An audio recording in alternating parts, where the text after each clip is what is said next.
кӯҳнавардӣ дар тоҷикистон на танҳо як навъи варзиш, балки роҳи убури тарзҳои худ ва кашфи олами нотакрори қуллаҳост. дар кишваре ки беш аз 93% қаламравашро кӯҳҳо ташкил медиҳанд, ин соҳа метавонад дар сатҳи баланд рушд кунад. аммо бо вуҷуди имкониятҳои табиӣ, набудани инфраструктураи махсус, набудани роҳҳо, алоқаю тарғиби суст ва ниҳоят кам мавриди омӯзиш қарор гирифтани хатсайрҳои кӯҳнавардӣ, рушди ин намуди варзиши сайёҳиро дар мамлакат суст кардааст. бо вуҷуди ин ҳама, боз ҳастанд нафароне ки кӯҳро на танҳо ҳамчун рамзи табиат, балки ҳамчун макони имтиҳони нерӯ, сабру таҳаммул ва иродаи худ мебинанд. гурӯҳе аз чунин ҷавонони тоҷик ки дӯстдорони кӯҳнавардианд, дар ҳайати Суруш Суфиев, Илҳом Холов, Тахминат Саидмуминова ва як нафар сайёҳи рус Виктор Муханов тасмим гирифтанд ки ба яке аз қуллаҳои баланди наздик ба пойтахти кишвар Сурухнӯ бароянд.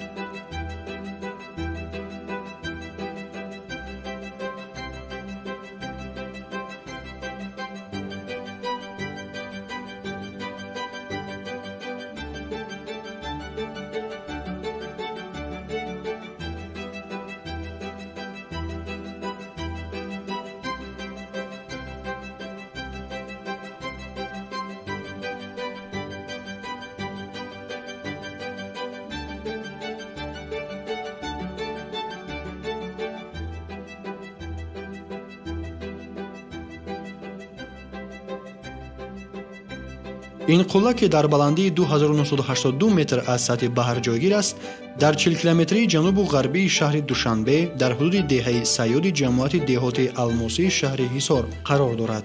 ҳамин тавр сайёҳати кӯҳнавардии мо аз деҳаи Саёд оғоз мешавад.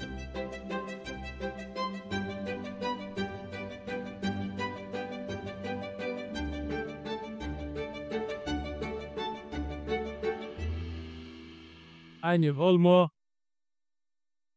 аз саршавии ҳамин роҳ то ба наздикии ҳамин қулла ҳаракат карда истодаем. айни ҳол соат 9 субҳон ҳаст ва мо гумроҳӣ аз чанд нафар роҳ ба сӯи хати қулла гирифтем.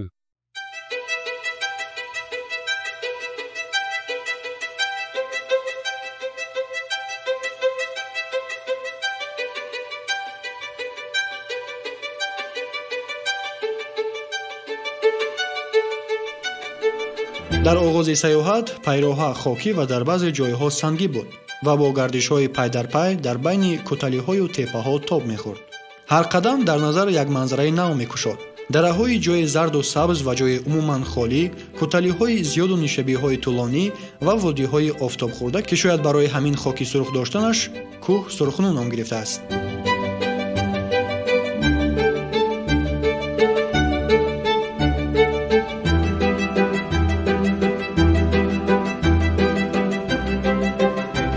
бо баланд шудан муҳити тамошои атроф васеътар, ҳаво сабуктар ва табиат бо ҳама шукӯҳаш пеши назар намудор мешуд. аз ин нуқта ҳама чиз дигар хел ба назар мерасад. ҷаҳон фарохтар, осмон равшантар ва зебоии нотакрори кӯҳистон амиқтар эҳсос мешуд. воқеан ҳам кӯҳнавардон зимни баромадан ба кӯҳ лаҳзаҳоеро эҳсос мекунанд ки танҳо ба онҳо тааллуқ дорад. лаҳзаи омезиши хастагӣ ва шодии кашфи олами нав.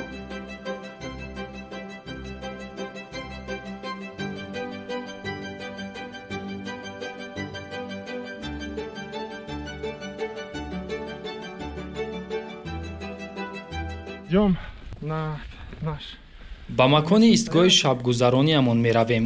баландии ҳоло 1573 метр. то ҷои истгоҳ тахмин баландӣ 2000 метр мешавад. ин ҷо аз ҳама кӯтали вазнин аст ва аллакай баъзеҳо қафо монда истодаанд, лекин фикр дорам ки онҳо ба зудӣ ба мо омода мерасанд.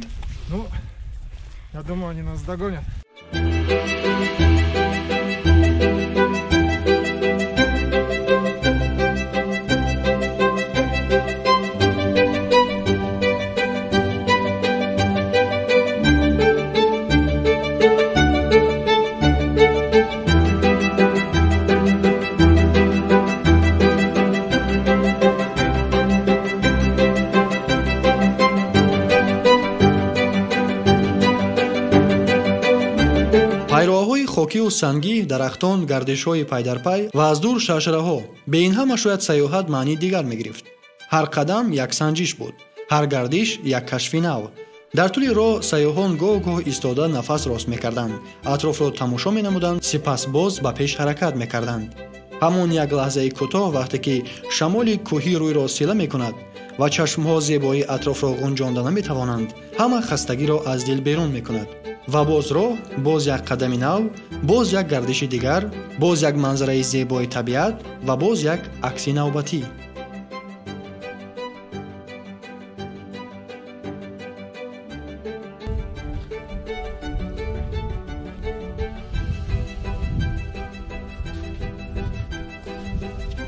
И вот мы идем.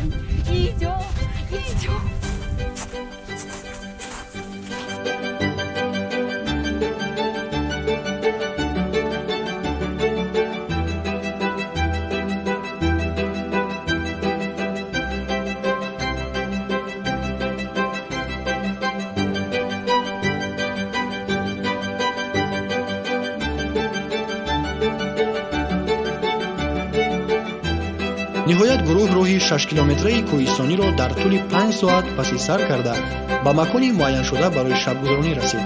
дар ин ҷо барф доман гусурда буд. кӯҳнавардон аввал ҷойро тоза карданд, сипас хаймаҳоро рост намуда барои шаби сарди баландкӯҳ омодагӣ диданд. ҳамин тавр дар баландии 2000 метр аз сатҳи баҳр шабро рӯз карданд, зери осмони пур аз ситора, дар оғӯши кӯҳҳои хомӯш.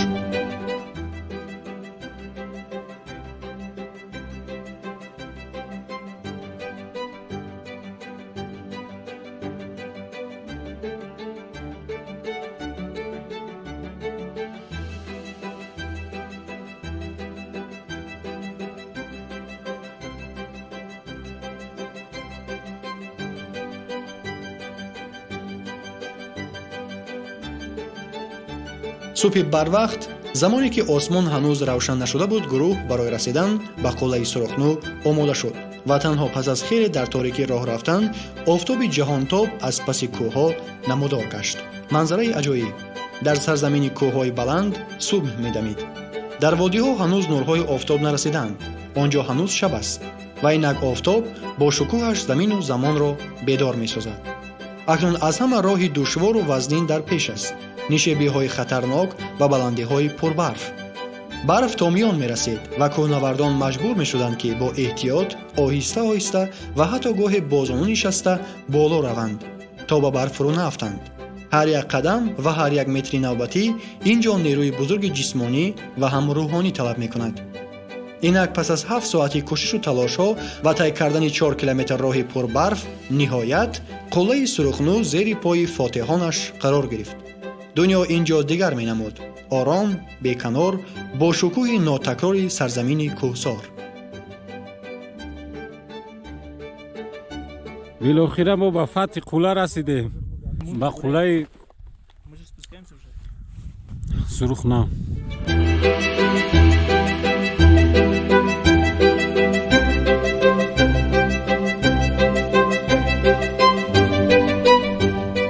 дар қуллаи кӯҳ вақте ки заҳматҳои роҳ пушти сар монданд, кӯҳнавардон бо чашмони саршор аз эҳсос манзараҳои беканори атрофро тамошо мекарданд. аз ин ҷо пойтахти тоҷикистон шаҳри душанберо дидан мумкин аст. аз дур лекин намоён аст. осмон ба назар наздиктар менамуд. шамоли сарди баландкӯҳ рӯйро навозиш мекард ва ҳар нафас мисли пирӯзӣ садо медод. онҳо ин лаҳзаи хотирмони худро аксу навор мегирифтанд. дар миёни кӯҳнавардони ҷаҳон расм аст ки ҳар як қуллаи ҳаёташонро ба хотираи шахси азизе бахшанд ва ҳамин тавр гурӯҳи кӯҳнавардони тоҷик низ ин фатҳро ба ёди дӯсти наздик, роҳбалади соҳибтаҷриба ва таъсисдиҳандаи ширкати сайёҳии дургард Ҷаъфар Осимов бахшиданд, ҳамчун рамзи эҳтиром, вафо ва хотираи ҷовидона.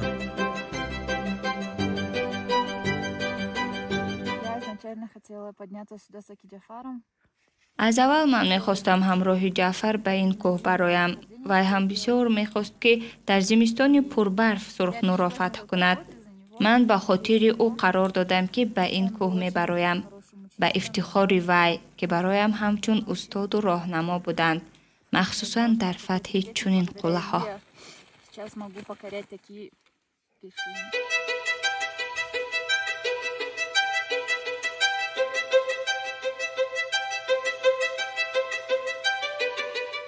کوه سرخنو برای کوهنوردان جوان نه تنها یک قله بلکه رمز آغاز سیاحت حقیقی به جهان کوهنوردی محسوب می شود. محض از همین جو اولین قدم ها در این راهی پرجاذبه و در عین زمان سرتلاش گذاشته می شوند. برای هر کسی که می خواهد خود را در این سیاحتی پر از آزمایش و کشفیات بسنجد، فتح سرخنو یک مرحله مهم از نقطه ابتدایی است. در همین جا کوهنوردان جوان تجربه اولین خود را می گیرند. با دشواری‌های راه روبرو می شوند، قوه جسمانی و استواری روانی خود را می سنجند. هر قدم در این کوه درس نوی است که آنها را برای فتح قله‌های بلندتر آماده می سازد. همین طور سرخنو این نه تنها یک کوه بلکه آغاز سفرهای بزرگ به جهان کوهنوردی است.